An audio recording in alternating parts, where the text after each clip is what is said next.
ლევანდელი ჩვენი მთავარი ძირითადი პროექტი არაჯანდაცვის სამინისტროში მხოლოდ არამედ მთლიანი მთავრობის იქნება C-ჰეპატიტის როგორც დაავადების მართვის ელიმინაციის პროექტი და ამის შესახებ მინდოდა ძირითადი მოცემულობა მეთქვა თქვენთვის. პროექტი რომელიც განხორციელებაც სულ მალე დაიწყება, შინაარსობრივად ეს არ არის იაფიანი ან მიწდომადი წამლის მიწოდება საქართველოს მოსახლეობისთვის მხოლოდ, არამედ ეს არის კომპლექსური საზოგადოებრივი ჯანდაცვითი პროექტი, რომელიც ნიშნავს იმას, რომ ყველას, ვისაც კი მკურნალობა ჭირდება, მიიღოს ხარისხიანი და მიწდომადი მკურნალობა და მინიმუმამდე იყოს დაყვანილი ახალი შემთხვევების აღმოცენება. რას ნიშნავს ეს, რომ მომავალ პარტნიორობაში ჯანდაცვის სამინისტროს და მთლიანად საქართველოს მთავრობის მოვალეობა ხდება მრავალთაგან ერთ-ერთი, რომ აქტიურად იზრუნოს ახალი შემთხვევების აღმოცენების მინიმუმამდე დაყვანამდე, ანუ იზრუნოს პრევენციაზე. პრევენცია ამ შემთხვევაში გამოიხატება არა მკაცრ და რაღაც ზედმეტად ხისტ, მაგრამ ადეკვატურ კონტროლში ყველა იმ წერტილის, სადაც კი თეორიული რისკი არის C-ჰეპატიტის აღმოცენების. ეს არის ყველა სამედიცინო დაწესებულება უკვლებლივ. ხაზგასმულად ეს არის სტომატოლოგიური კაბინეტები, ეს არის ტატუ სალონები, კოსმეტიკური სალონები და ასე შემდეგ, სადაც მთავრობის ვალდებულება გახდება, რომ დაიწყოს აქტიური მუშაობა ამ მხრივ, რომ გაკონტროლდეს და მინიმუმამდე იყოს დაყვანილი ინფექციის გავრცელება. რატომ ვუსვამ ხაზს? ეს ერთ-ერთი კომპონენტი არის პროექტის, მაგრამ რატომ ვუსვამ ხაზს ამ პრევენციის კომპონენტის მნიშვნელობას?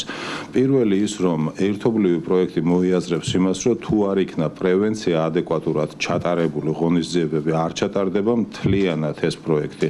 ანუ სხვა სიტყვებით, არ იქნება პრევენცია, არ იქნება თვითონ საერთოდ პროექტი. ეს არის ცალსახა მოთხოვნა ჩვენი პარტნიორების, იმიტომ რომ სხვა ქვეყნებში მე მოვერიდები ამის თქმას, არა ამ მასშტაბის პროექტებშიც კი პრევენციის კომპონენტის გაუთვალისწინებლობამ საერთოდ წარუმატებელი გახადა პროექტი, ასე რომ ეს არის ცალსახა მოცემულობა.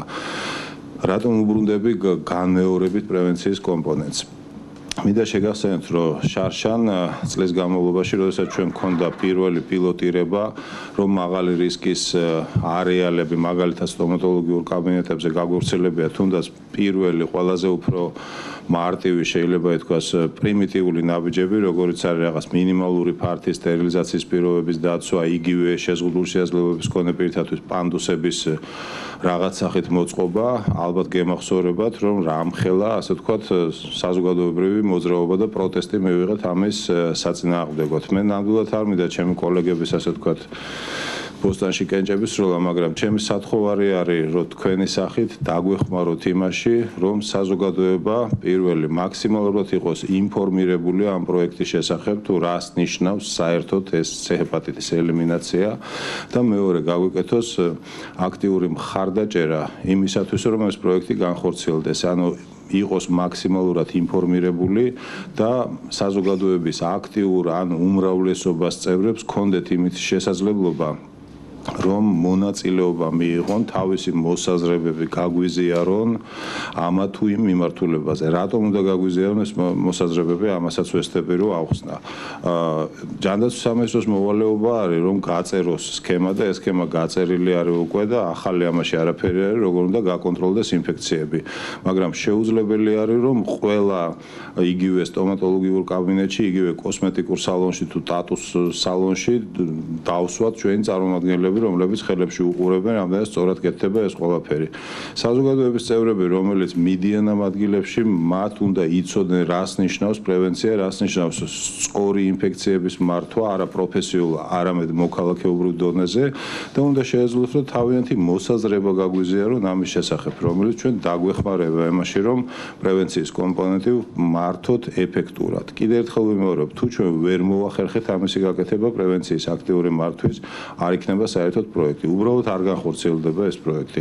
ამას ხაზს იმიტომ უსვამ, რომ სათხოვარი არის, ჩემი უმორჩილეს თხოვნა არის, რომ მედია დაგვეხმაროს იმაში, რომ საზოგადოება იყოს ინფორმირებული და საზოგადოებას კონდეს იმის საშუალება, რომ მოგვაწოდოს თავისი მოსაზრებები.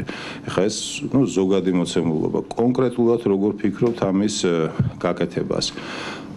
კონკრეტულად ჩვენ უკვე მე უკვე მქონდა საუბარი ჯანდაცვის სამინისტროს საზოგადოებასთან ურთიერთობის სამსახურთან.